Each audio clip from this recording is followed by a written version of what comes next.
Hey guys, we're going to do day 5 and day 6 notes today. We're just going to do the front side of them. And so in our warm-up, it says that BD bisects angle ABC. So we're going to go ahead and draw angle ABC. Remember, either drawing it as an acute angle or an obtuse angle. Okay?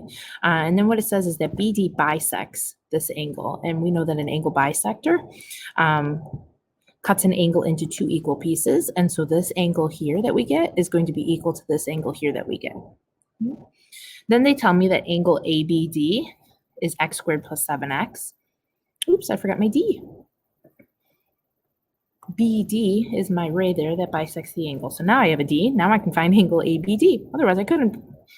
Angle ABD is x squared plus 7x.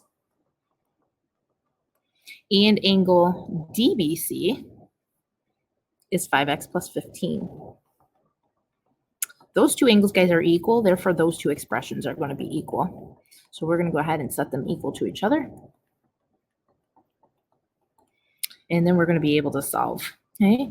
Because we have a square term, we're going to get 2 answers. We're not going to get 2 answers unless we factor, and we can't factor unless we're equal to 0. So we're going to go ahead and bring over our 5x.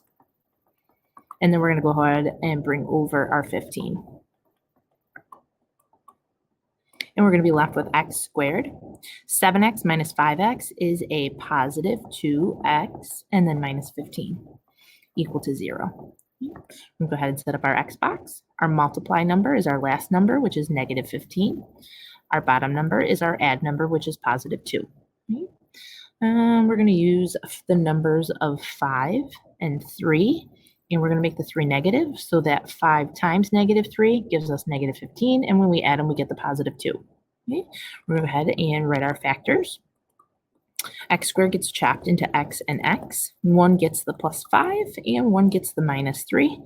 And don't forget that we are going to set each one equal to 0. So we'll have x plus 5 equal to 0. And we'll have x minus 3 equal to 0. On this side, x is going to come out to equal negative 5. And on the other side, x is going to come out to equal a positive 3. And 2 answers is fine, except when our problem comes with a picture of angles or segments where they can't be 0 or negative. So I'm going to go ahead and assume that negative 5 is going to be the one that goes away. However, I'm not going to just make it go away. I'm going to prove that it goes away by plugging into this expression here.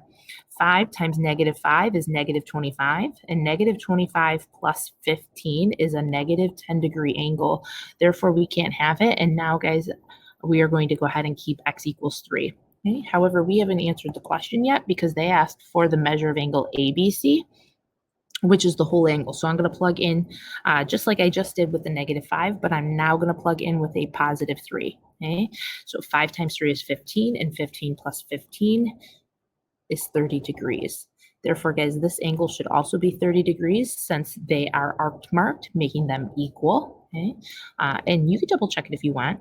And therefore, guys, angle ABC, the whole angle is 30 plus 30, which is 60 degrees. Okay? And there's my final answer. All right. So we're coming upon our third theorem, our third shortcut theorem, because again, guys, if any of these mathematicians didn't come along and say, hey, hold your horses, you do not have to prove all 6 parts of a triangle are congruent to all 6 parts of another triangle. Instead, use these 3 parts, okay, in the specific order, and you will have a easier time of proving that the triangles are congruent or identical twins of each other. Okay, and so this theorem is actually the easiest one to recognize. It's called side, side, side, and it says that if 3 sides of a triangle are congruent to 3 sides of another triangle, then the triangles are congruent, meaning that they're identical twins of each other. All right, so let me draw you 2 triangles.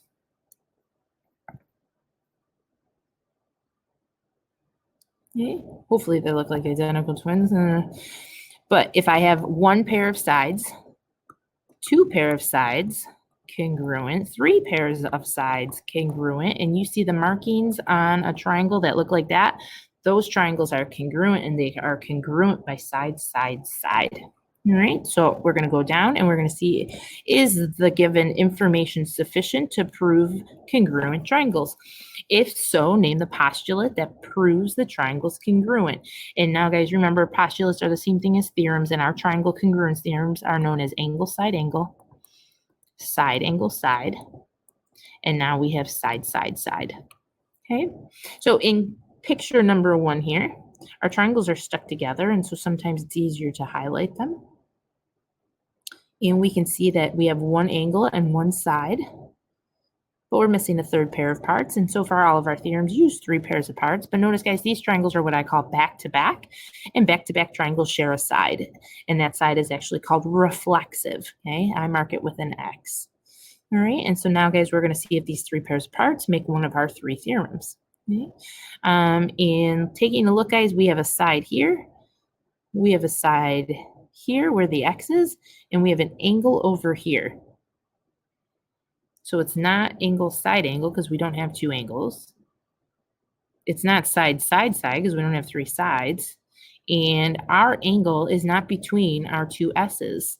And so this one is a no, guys. We're going to go ahead and say no. Triangle ABD is not congruent to triangle CBD. Okay, that is not one of our 3 theorems, and therefore they are not congruent. Okay, all right, our next picture contains some triangles that are also touching, so sometimes it's easier if we highlight them. And notice in each triangle, guys, you have 2 pairs of sides marked, but not a third pair of any parts, whether it's sides or angles. However, they are also back to back like our first picture, and therefore, guys, they are going to have a side that they share, and that side is going to be congruent to itself there. And so we'll mark it with an X. It's a reflexive side. And now if you notice, all those 2 triangles, guys, each have 3 sides marked. And so these triangles are going to be congruent by side, side, side. Okay, you got a side here, and a side up here. Okay, same reflexive side and those sides. All right, so we can go ahead and say triangle MEN is congruent to triangle.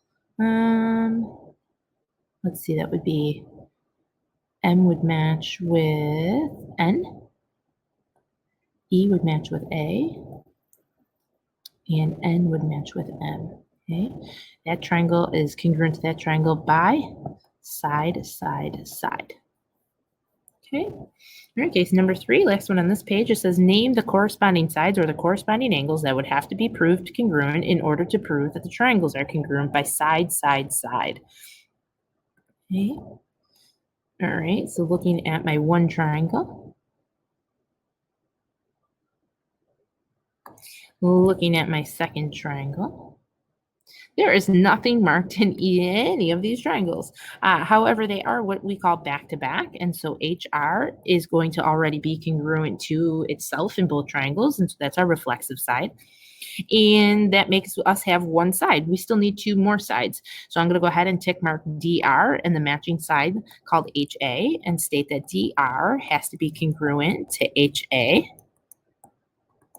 And I'm going to double tick mark HD and double tick mark AR, and that'll be my third pair of sides. HD needs to be congruent to AR. And that would be my 3 pairs of sides because the shared side, the reflexive side, already counts, even though it wasn't marked. All right, I will see you guys on day 6 notes for the front page.